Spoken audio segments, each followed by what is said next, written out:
અનેક બ્રિજો ક્ષતિગ્રસ્ત થયા હોવાના અનેક કિસ્સા સામે આવેલા છે। એ જ પ્રકારે મહેસાણા જિલ્લામાં પણ બ્રિજ વિવાદો થયા છે। આવો જ વિવાદાસ્પદ ભાંડુથી વાલમને જોડતો રેલવે લાઇન ઉપરનો બ્રિજ ફરી એકવાર વિવાદમાં સપડાયો છે। મહેસાણાથી દિલ્હી જતી રેલવે લાઇન ઉપર ભાંડુ ગામથી વાલમ ગામને જોડતો રેલવે બ્રિજમાં જગ્યા પડી ગઈ છે।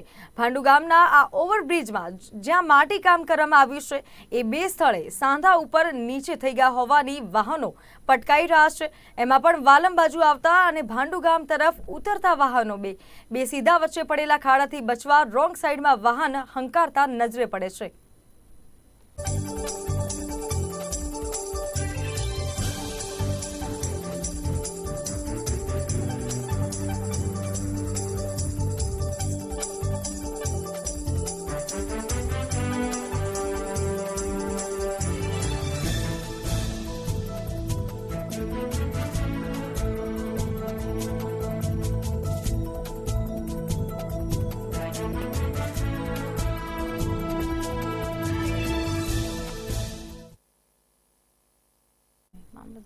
સારું હોય છે પણ કેટલાય ટાઈમથી હું અહીંયાથી આવું છું બ્રિજ બન્યા પછી પણ બ્રિજનું જે જોવો ને એવો રસ્તો બન્યો નથી। વચ્ચે આ મોટા ઢાળના બાળને બધું દબાણ થઈ ગયેલો, રોડ પુલ દબાઈ ગયો છે બરાબર, જેનું કોઈ રિપેરિંગ થતું નથી। આવતા જતાં બહુ મોટી જ તકલીફ થાય છે અને આ બને ત્યાં સુધી જલ્દી કરાવો એટલું મારી વિનંતી છે।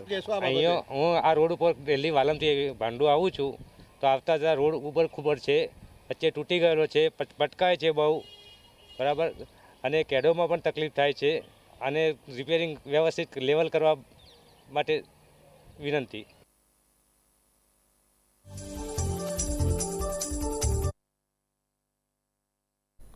મહેસાણા જિલ્લાના વાલમ ગામમાં રાજકીય ખેંચતાણ અને અદાવત એટલી હદે પહોંચી